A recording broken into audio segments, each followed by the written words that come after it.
সমস্ত প্রশংসার মালিক একমাত্র আল্লাহ তাআলা, যে আল্লাহ তাআলার প্রশংসা করে শেষ করা অসম্ভব।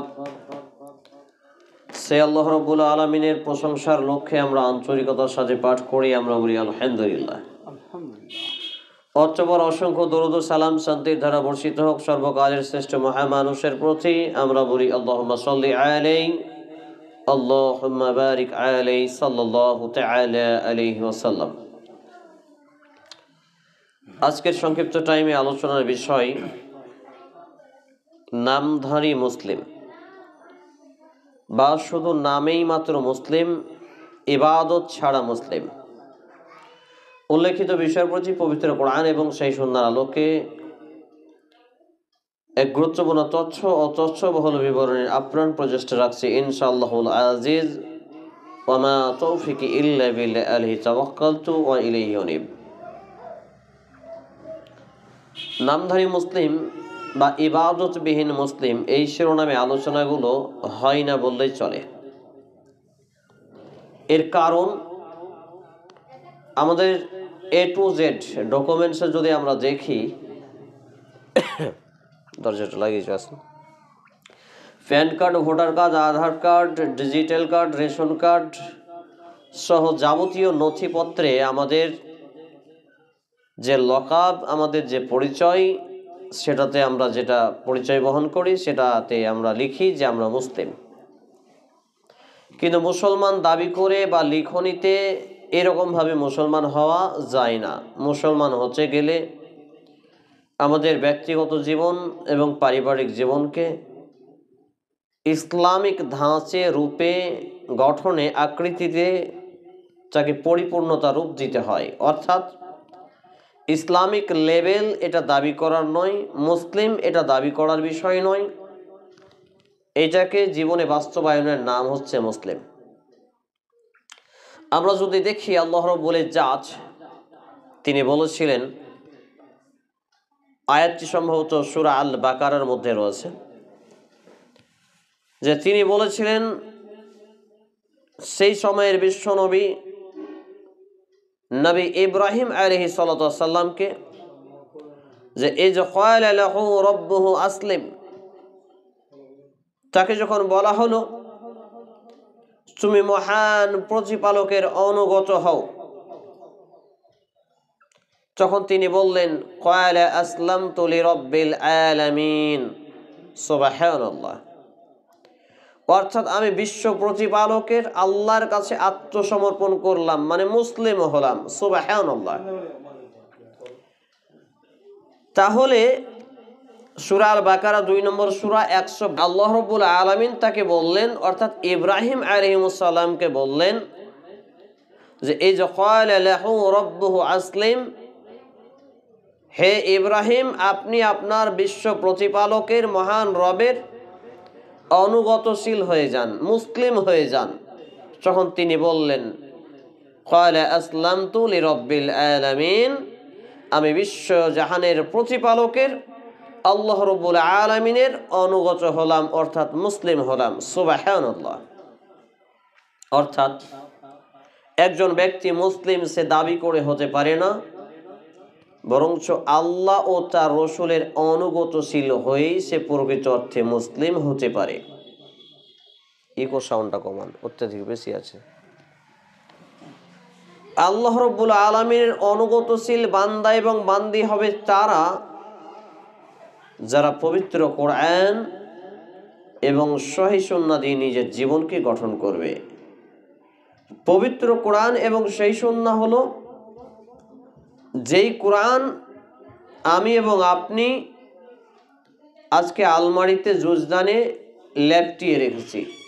একবারে শূন্য করে দিলেন যে ভাই একটু বাড়ান, 2-1 পাওয়ারে রাখেন না। যেইটা আমার এবং আপনার শোকেস, গোদরেজ, আলমারিতে উঠানো রয়েছে, কিন্তু কোরআনুল কারীমটা এই জন্যই নয়। কোরআনুল কারীমকে আল্লাহ রাব্বুল আলামিন প্রেরণ করেছিলেন যে এটা মানবতার হেদায়েতের স্বরূপ, মানুষ জাতিকে সঠিক পথ প্রদর্শন করার জন্য। আমরা যদি দেখি পবিত্র কোরআন সূরা আল বাকারা 2 নম্বর সূরা 2 নম্বর আয়াত প্রথম রুকু প্রথম পারায় যে আল্লাহ রাব্বুল ইজ্জাত তিনি বলছেন যালিকাল কিতাবু লা রাইবা ফীহি হুদাল লিল মুত্তাকিন, অর্থাৎ এই কোরআনটা হচ্ছে সেই কিতাব যাতে কোনো সন্দেহ নেই, আর এটা মুত্তাকি আল্লাহ ভীরু পরহেজগার যারা জাহান্নাম থেকে বাঁচতে চায় জান্নাত পেতে চায় তাদের জন্য হচ্ছে পথ নির্দেশক বা পথ প্রদর্শনকারী। বলি সুবহানাল্লাহ। তাহলে সঠিক পথের দিশাদানকারী হচ্ছে এই কোরআন। মানুষকে সোজা জান্নাতের দিকে নিয়ে যাবে যে রাস্তা, সেই রাস্তা দেখিয়ে দেওয়ার নাম হচ্ছে কোরআন। পাশাপাশি অসুন্নাতে রসুল মুহাম্মদুর রাসূলুল্লাহ সাল্লাল্লাহু আলাইহি ওয়াসাল্লামের সুন্নাত। কিন্তু দুঃখজনক হলেও সত্য, আমরা আমাদের সার্বিক যে পরিচয়পত্র এভিডেন্স এর মধ্যে আমরা আমাদের পরিচয় মুসলিম রেখেছি বটে, কিন্তু একজন ব্যক্তির মুসলিম হওয়ার শাব্দিক আবিধানিক এবং পারিভাষিক যে অর্থগুলো হয় এই কোনো অর্থের সাথেই আমাদের প্রকৃত মুসলমান হওয়ার কোনো মিল পাওয়া যায় না। তাহলে বোঝা যাচ্ছে একজন ব্যক্তি নিজেকে মুসলিম বলে পরিচয় দেবে আর এটি তার জন্য যথেষ্ট হবে এমনটি নয়। মুসলমান দাবি করে হওয়া যায় না, মুসলমান লিখনি করে হওয়া যায় না। মুসলমান হতে গেলে কিছু মৌলিক নীতিমালা মান্যতা করতে হয়, পবিত্র কোরআন এবং সেই সুন্নাহর আলোকে জীবনকে গঠন করতে হয়, তারপরেই মূলত একজন ব্যক্তি প্রকৃত অর্থে মুসলমান হতে পারে, অন্যথায় নয়। তাহলে আমরা সুন্দরভাবে এখান থেকে একটা আইডিয়া পেলাম যে আমরা যদি নামধারী মুসলমান হই, ইবাদতবিহীন মুসলমান হই, এই মুসলমান আমার এবং আপনার দুনিয়া পর্যন্ত। কিন্তু আমরা যদি প্রকৃত অর্থে মুসলমান হই, আমরা যদি আল্লাহর প্রেমিক, আল্লাহর বান্দা এবং বান্দি প্রকৃত অর্থে যদি মুসলিম হতে পারি, তাহলে কিন্তু আমরা পরকালে এক সুখের অনন্ত জীবন পেয়ে যাব ইনশাআল্লাহ তাআলা। আমি খুতবা পাঠের পরে যে আয়াতে কারিমে আপনাদের সামনে পাঠ করেছিলাম, এটি রয়েছে কোরআনুল কারীমে সূরা আল বাকারা 2 নম্বর সূরা প্রথম পারা 5 নম্বর পৃষ্ঠা 21 নম্বর আয়াত। আল্লাহ রাব্বুল ইজ্জাত তিনি বলছেন ইয়া আইয়ুহান নাস বুদু রাব্বাকুমুল্লাযী খালাকাকুম ওয়াল্লাযীনা মিন ক্বাবলিকুম লাআল্লাকুম তাত্তাকুন। হে মানুষ সম্প্রদায়, তাম মানব জাতিকে এখানে আল্লাহ রাব্বুল আলামিন বললেন, কাউকে টার্গেট করলেন না, কাউকে মার্কিং করলেন না, তোমাদের পালনকর্তার ইবাদত করো। বুদু রাব্বাকুমুল্লাযী খালাকাকুম, যিনি তোমাদেরকে এবং তোমাদের পূর্ববর্তীদেরকে সৃষ্টি করেছেন, ওয়াল্লাযীনা মিন ক্বাবলিকুম লাআল্লাকুম তাত্তাকুন। সুবহানাল্লাহ। আল্লাহ রাব্বুল ইজ্জাত তিনি এবার বলছেন, যিনি তোমাদেরকে এবং তোমাদের আগে যে নবী রাসূল মানুষ সম্প্রদায় এসেছিল তাদেরকে সৃষ্টি করেছেন। সুবহানাল্লাহ। তাতে আশা করা যায় তোমরা পরহেজগারিতা মুত্তাকির রাস্তা খুঁজে পাবে, পরহেজগারিতা অর্জন করবে। বলি সুবহানাল্লাহ। তাহলে একজন ব্যক্তি আল্লাহর ইবাদতবিহীন ভালো হতে পারে না, মুসলিম হতে পারে না। যদিও আমাদের সমাজে অসংখ্য নারী পুরুষ আমরা দেখতে পাই, তারা বলে থাকে যে আমরা ভালো হব তো একবারই ভালো হব, ওই নামাজি লোকটার মতো নয়।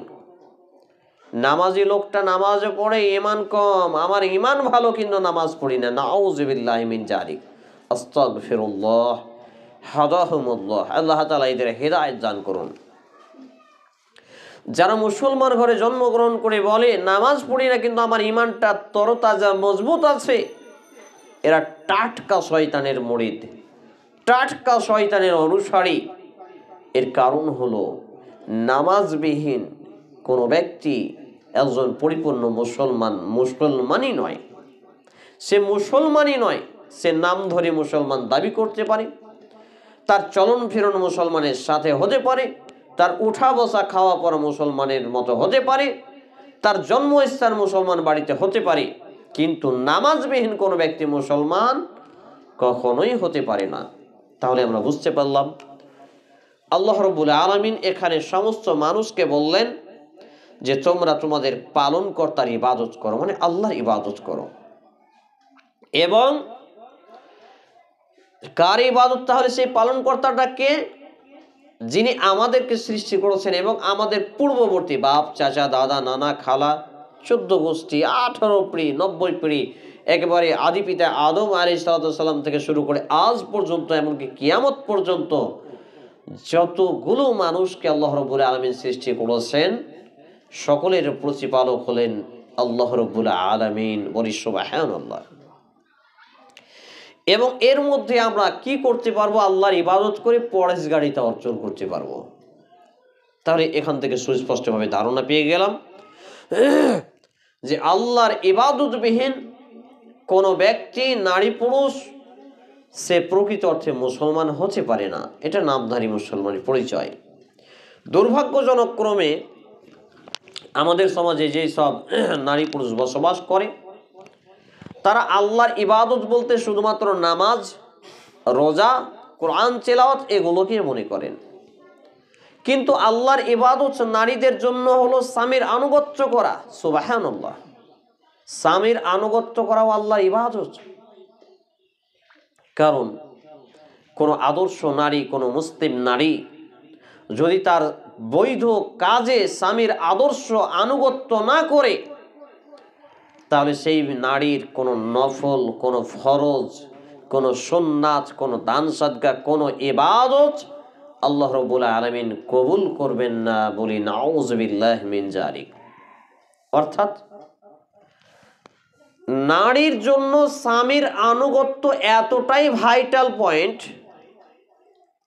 এতটাই ইম্পর্টেন্ট সাবজেক্ট বা টপিক, যে একজন নারীর সমস্ত ইবাদত কবুলের তার বিবাহের পর মৌলিক যে চাবিকাঠি, যে মাথা করা হয়েছে, তার তাওহীদ তো থাকবে, সালাত নামাজ তো রাখতেই হবে, কিন্তু সমস্ত কিছু কবুল হওয়ার জন্য শর্ত হচ্ছে স্বামীর আনুগত্য।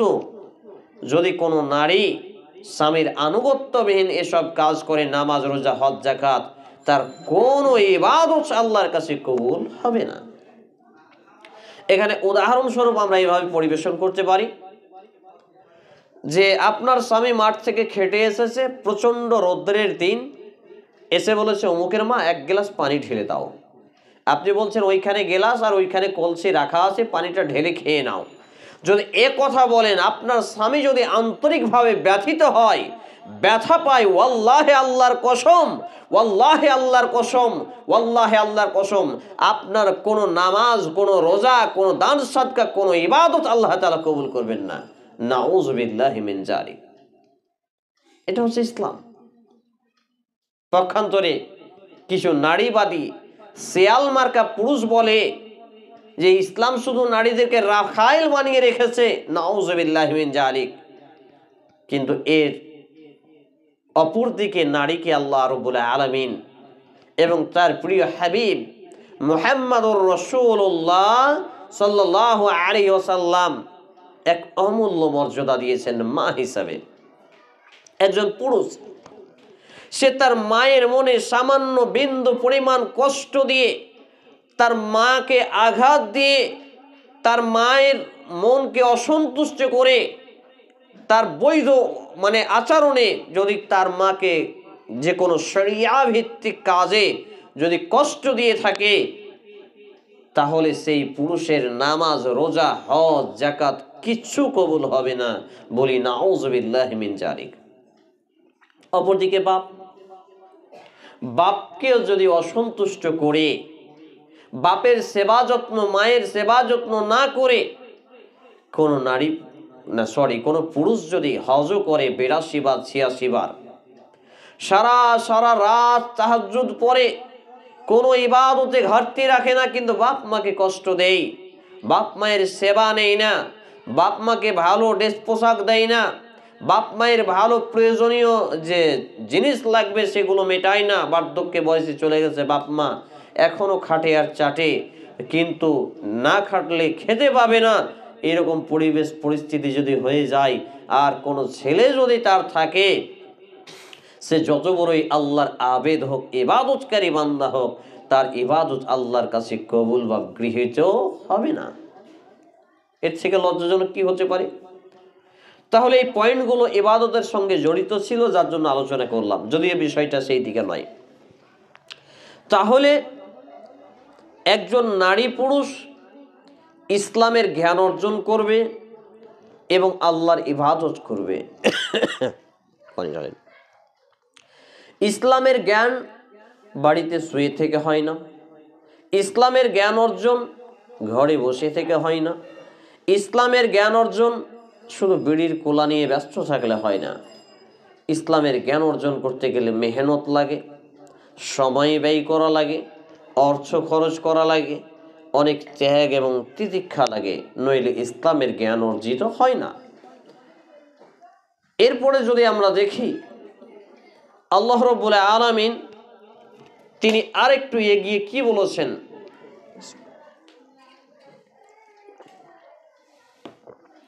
তিনি অন্যত্রে বলেন, ওয়া'বুদুল্লাহা ওয়া লা তুশরিকু বিহি শাইআ, আর তোমরা আল্লাহর ইবাদত করো, তার সাথে কাউকে শরীক অংশীদারিত্ব স্থাপনকারী করিও না। আল্লাহুস সামাদ।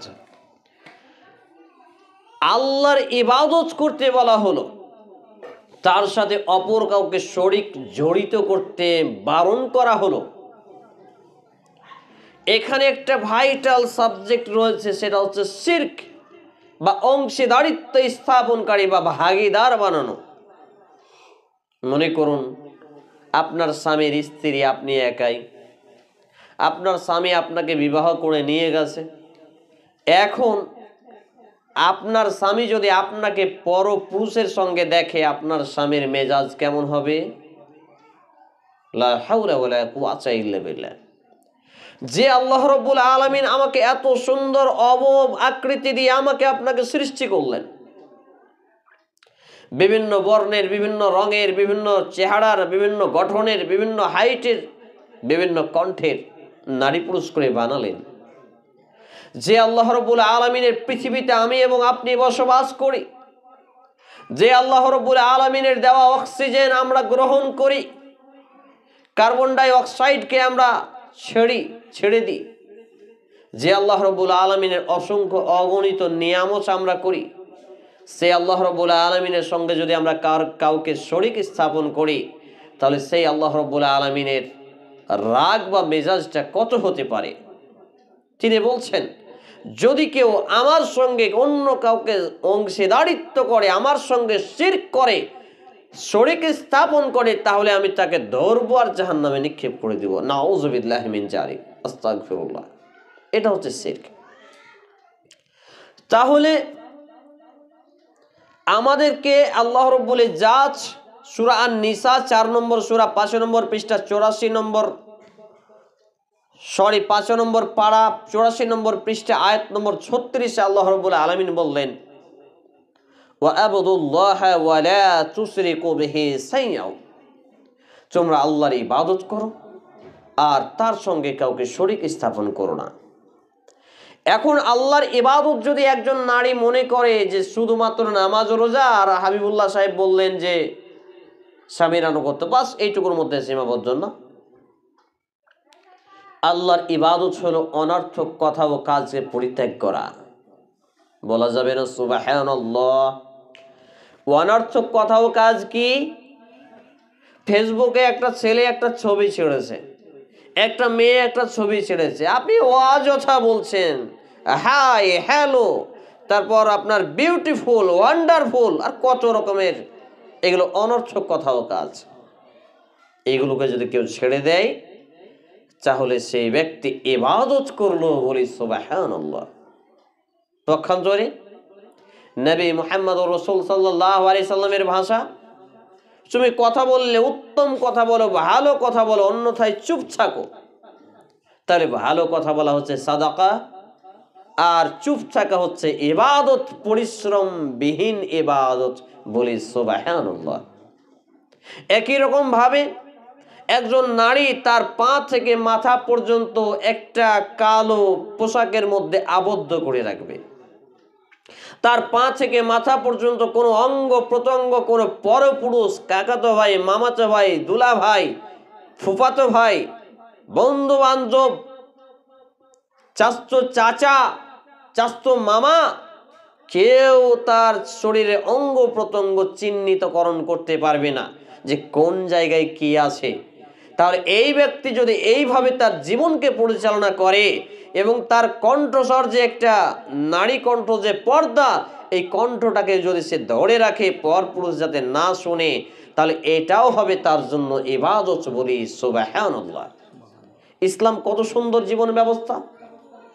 একজন নারী তার কণ্ঠস্বরকে তার স্বামী ছাড়া অন্যজনের জন্য শোনানো হারাম মনে করে, তাহলে এই নারী হচ্ছে উত্তম স্বামীর আনুগত্যশীল এবং আল্লাহর ইবাদতকারিনী বান্দি। বলি সুবহানাল্লাহ। যেটা আমরা বুঝি না, আমরা মনে করি গলা না গলা। আজকে এক শ্রেণীর শিয়াল মার্কা নারীবাদীরা বলে যে নারী পুরুষের নেই কোনো ভেদাভেদ, আর এই ভেদাভেদ না রেখে আমরা একই সঙ্গে একই টেবিলে নারী পুরুষ আন্ডারস্ট্যান্ডিং করতে পারি। লা হাওলা ওয়ালা কুওয়াতা ইল্লা বিল্লাহ। শিয়াল যেমন মুরগির স্বাধীনতা চায়, সব সময় চায় যে মুরগি যাতে উন্মুক্ত থাকে, তাহলে মুরগির সেই নাদুস নুদুস মাংস সে ভক্ষণ করবে। ওয়াল্লাহে আল্লাহর কসম, ওয়াল্লাহে আল্লাহর কসম, ওয়াল্লাহে আল্লাহর কসম, যারা নারীদের স্বাধীনতার গান শোনায়, আমি এখান থেকে একটি মেসেজ, একটি বার্তা দিয়ে যাচ্ছি, শুনুন। নারীদের যারা স্বাধীনতার গান শোনায়, গল্প শোনায়, এরা মুরগি চোর শিয়ালের মতোই। এরা নারীদের ইজ্জত আবরু সতীত্বকে ধ্বংস করতে চায়, এছাড়া অন্য কিছুই নয়। তাহলে একজন নারী, একজন মা, একজন বোন, একজন স্ত্রী কত সুন্দর মর্যাদা পেয়েছে ইসলামের কাছে। ইসলামে 14 থেকে 17 জন যে আপনার নির্দেশনা দেওয়া হয়েছে, যার কাছে তাকে পর্দা করতে হবে 14 জন। সূরা নূরের আয়াত, সম্ভবত 24 নম্বর আয়াত, 24 নম্বর সূরা। যে একজন নারী কার কার সামনে পর্দা করবে, আর পর্দা করবে তো কত দূর, শুধু মুখমণ্ডল খুলে রাখতে পারবে কার সামনে? বাপের সামনে। কিন্তু আমাদের ঘরে যদি একটা বাপের 3টা জামাই থাকে, মনে করুন বড় বোনের বড় মেয়ের বিয়ে দিয়েছে সে, বাকি 2টো মেয়ে তার লায়ক হয়ে আছে, এখন তার জামাই এসেছে, তার মা বলছে বেটি তোমার দুলাভাই এসছে, চাটা করে দাও। আর একজনকে বলছে বেটি তুমি পানিগুলো আর চায়ের প্লেটটা আগিয়ে দাও। এটা বেহায়াপনা, এটা ইহুদি খ্রিস্টানি মতবাদ, এটা বিজাতীয় রীতিনীতি। একজন দুলাভাইকে একজন শালি কোনো মতোই কোনো খাবার খুলে দিতে পারে না, এক গ্লাস পানি আগিয়ে দিতে পারে না। এটা ইসলাম। সুবহানাল্লাহ। কিন্তু সেই শিক্ষা কোথায়, সেই আদর্শ কোথায়, সেই পরিবারটি কোথায়, সেই ব্যক্তিটি কোথায়, সেই সমাজ কোথায়? যেই দিন আমার বিবাহ হলো, বিয়ের প্রায় 4 থেকে 5 দিন পর শ্বশুর বাড়ি বেড়াতে গেলাম। আমার মেজো শালি আমার সামনে প্লেট নিয়ে যাচ্ছে খাবারের, তার আগেই দরজায় ঢুকবে, তার আগেই আমার স্ত্রীকে ডাকলাম, দিয়ে বললাম তোমাদের বাড়িতে কি বেটা ছেলে মারা গেছে? তো বলছে কেমন শব্দ? তাই আমি বললাম তোমার এটা কে? তো বলছে বোন। তো তোমার বোন কেন আমাকে খাবার আগিয়ে দিবে? ওকে আমার স্ত্রী নাকি? তখন ওর হাত থেকে খাবার প্লেটটা নিয়ে আমাকে, ওর আপনার প্লেটটা নিয়ে আমাকে তখন আমার স্ত্রী দিয়ে আসে। শিক্ষা পেয়ে গেছে।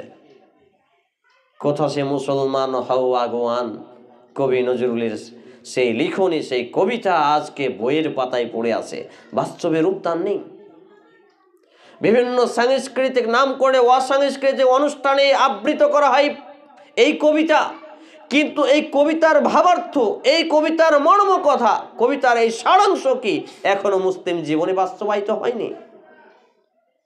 অতএব আমাদেরকে আল কোরআনের আলো ঘরে ঘরে জালো, প্যান্ডেলে আমরা দেখতে পাই, লিল্লাহে তাকবীর, আল্লাহু আকবার স্লোগানও শুনতে পাই। কিন্তু আল্লাহু আকবার ধ্বনি দেওয়ার আগে আল্লাহর আইন ব্যক্তিগত জীবনে, পারিবারিক জীবনে যে প্রতিষ্ঠা লাভ করাতে হবে, এই নিয়ে চিন্তা চেতনা আমারও নেই, আমার বাপেরও নেই, আপনারও নেই, আপনার বাপেরও নেই, আর আপনার স্বামী ভাই দুলা ভাই কারোই নেই। তাই তো একজন যুবতী নারীর একজন যুবতী নারীকে দুলাভাইয়ের বাইকের পেছনে বসিয়ে বলে, যাও জামাই, তুমি তো ওই রাস্তা দিয়েই যাবে, আমার মেয়েটাকে স্কুলে নামিয়ে দিও, আমার মেয়েটাকে কলেজে নামিয়ে দিও। কচ্ছ পরিবার না দেখলাম? শেষে যে বোনের সাথে বিয়ে হয়েছে সেই বোনকে আর ভালো লাগে না, বলছে শালির সঙ্গে, বাড়িওয়ালির সঙ্গে শালি ফেরি, নাউজুবিল্লাহি মিন জালিক, আস্তাগফিরুল্লাহ। তারপরে বলছে শালি না আধে ঘর ওয়ালি, নাউজুবিল্লাহ। কোথাকার সংস্কৃতি এইগুলো? আবার ওই মেয়ের মা বলছে, তো দুলা ভাই, তো জামাই, একটা বেটির বিয়ে দিয়েছি, জামাই কি আর খারাপ হয়? একটু যদি বোনুর সাথে কুচ্চাহ না করবে তো কি করবে? লা হাওলা ওয়ালা কুওয়াতা ইল্লা বিল্লাহ। তাহলে একজন নারী, সে প্রকৃত অর্থে ইবাদতকারী নারী হলো তার পা থেকে মাথা পর্যন্ত এটা ঝিনুকে লুকিয়ে থাকা মুক্তার মতো করে ছুপিয়ে লুকিয়ে রাখবে। বলি সুবহানাল্লাহ। আমি ঝিনুক এবং মুক্তা নিয়ে চিন্তা করলাম দীর্ঘক্ষণ, যে এই ঝিনুক উপর থেকে দেখতে কত নোংরা আবর্জনা পদার্থের মতো, কিন্তু ঝিনুকে লুকিয়ে থাকা মুক্তা, এই মুক্তা নামকরণ কেন হলো আমি এইটা নিয়েও চিন্তা করলাম। আসলে এটাকে বলা হচ্ছে মুক্ত, এটা সাধারণ ভাষা হচ্ছে মুক্ত।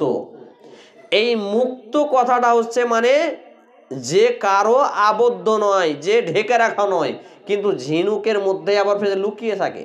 তাহলে বোঝা যাচ্ছে মানুষের দৃষ্টি থেকে সে মুক্ত। বলি সুবহানাল্লাহ।